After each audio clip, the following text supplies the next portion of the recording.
Welcome to the History Show. Welcome to the History Show. Today we start Chapter 7, The Road to the American Revolution, from about 1754 to 1775. In Section 1, an American way of life develops.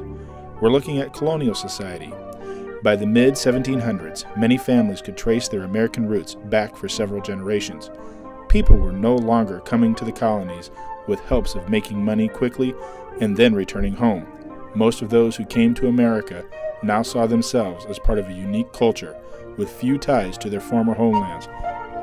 The influence of Great Britain was still strong in many ways, but as America more clearly formed its own identity, that influence became less and less important. Looking at the social classes in colonial America, the Europeans who settled in America had come from different countries and from varied social classes. They were lawyers, ministers, skilled artisans, farmers, and servants. Some were even criminals. In Great Britain, where many colonists came from, a person's social standing was based on a family and tradition.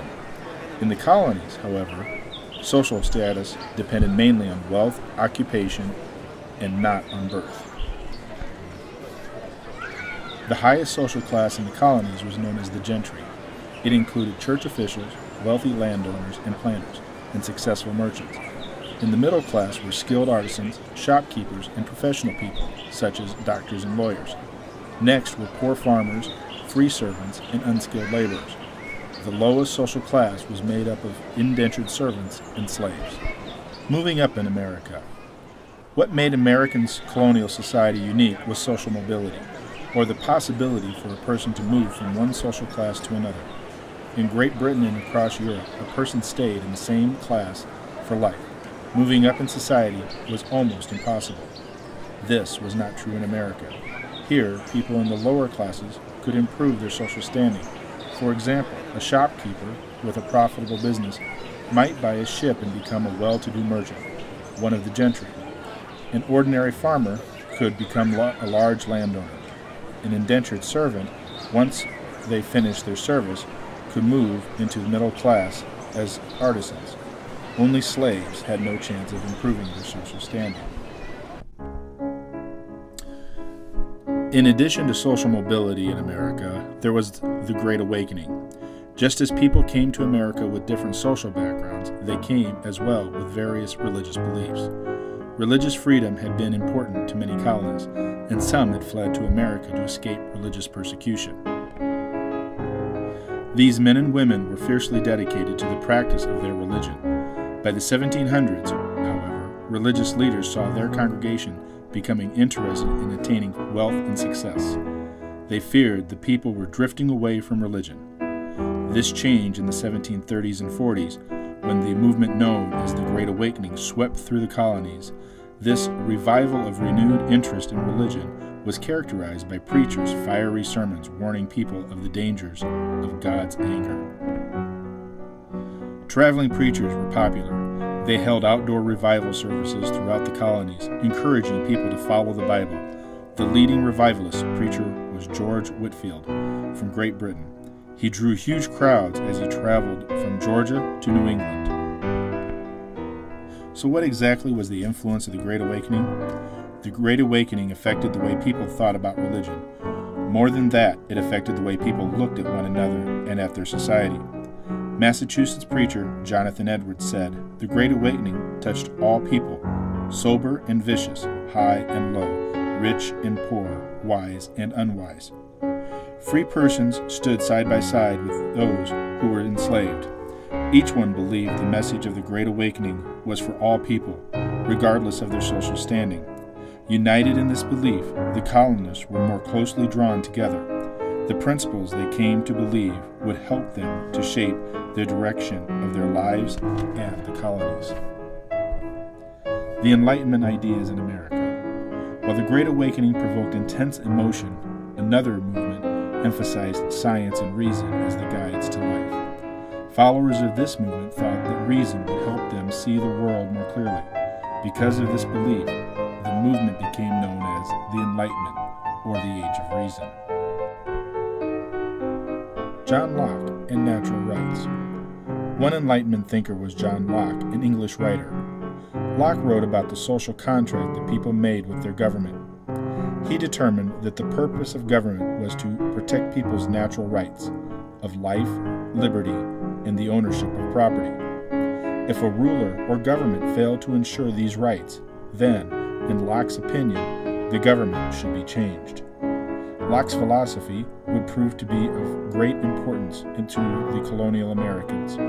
Although most had probably never heard of Locke himself, the idea of natural rights and responsible government became the basis of protest and revolt in the colonies. Scientific thinking. In addition to its emphasis on reason, the Enlightenment was marked by a respect for science and curiosity about the natural world. Scientists such as Italy's Galileo and England's Sir Isaac Newton introduced the idea that people could understand the world by observation and by experimentation.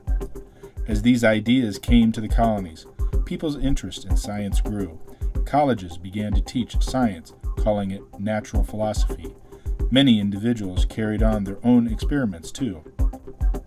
An important figure in the development of American science was Benjamin Franklin, a Philadelphia printer, writer, diplomat, and inventor. Honored in many countries, Franklin was one of the most admired people in the colonial America. In 1752, Franklin conducted his best-known experiment, flying a kite during a thunderstorm to prove that lightning is a huge electrical charge. He used this new knowledge to invent the lightning rod. Through the Enlightenment period, colonial writers took flight also. Literature, too, was developing in the colonies. At first, American literature was made up of pioneer histories and travel journals, such as John Smith's description of Jamestown and William Bradford's account of the Plymouth colony. Both were written as useful information for financial backers in England. Other early writing was religious, such as Bay Psalm Book, which was the first book printed in the colonies. Two women in the colonies became well-known poets. Anne Dudley Bradstreet, an early settler in Massachusetts Bay, at first wrote poetry reflecting her Puritan faith. Later she wrote more personal poetry. In 1650, a book of her poems was printed in London, the first American poetry to be published. Phillis Wheatley was also a colonial American poet. Phillis Wheatley was the second American woman to win fame for her poetry. Born in Africa in 1753, Wheatley was taken to America and enslaved at about the age of 8. In the household of the Wheatleys, a Boston merchant family, Phillis was treated like a family member. She was educated with the Wheatley children and learned to read both Latin and English. As a teenager, she began to write poems about current events or the deaths of famous people. In 1772, she went to London with the Wheatley family. There, a book of her poems was published. Later, her work appeared in magazines throughout the colonies. Wheatley gained recognition for her talent and became popular with readers and critics alike. Newspapers and political writing. Newspapers, almanacs, books, and circular libraries all helped raise the level of public awareness in the colonies. Because many of the newspapers carried political opinions, the growth of newspapers meant an increase in political activity too. Villagers at the local inn passed newspapers from one person to another person. European travelers were often amazed at the lively political discussions in the American inns and surprised by how much ordinary farmers and workers knew about current events. One famous writer and printer and publisher was Benjamin Franklin. Franklin himself was a printer, publisher, and political writer. For years, starting in 1732, he published his opinions in Poor Richard's Almanac, a colonial bestseller. Besides the calendars and forecasts that most almanacs contain, Poor Richard gave advice that was still quoted today. Poor Richard's Almanac reinforced the growing American belief that anyone could be a success with hard work. As Americans read more, the need for libraries and book collections take place. By the mid-1700s, many colonists were well-read and well-educated. Every colony had a few libraries, booksellers, and book collectors. Most people could not afford to own many books, but colonists were quite eager to read and learn. To meet the demand for knowledge, in 1731, Benjamin Franklin organized the Library Company of Philadelphia. Any gentleman could read books when in the library was open, but only paying members could borrow books. Lending libraries soon spread to other colonial cities.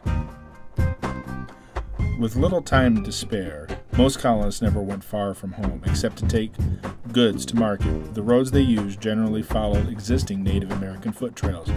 Eventually, these were widened to let wagons pass. By 1760, stagecoaches were traveling the roads that linked major cities. For most of the 1600s, mail service among the colonies had been poor and inefficient. Great improvements were made after 1753 by Ben Franklin, who had already been running Philadelphia's mail service. Letters were now carried by people on horseback. Riding day and night, they could carry a letter between Philadelphia and Boston in as little as 6 days. Now it was possible for colonists to communicate with one another much more quickly than in the past. With the new roads came greater opportunities for spreading ideas, including the idea of revolution.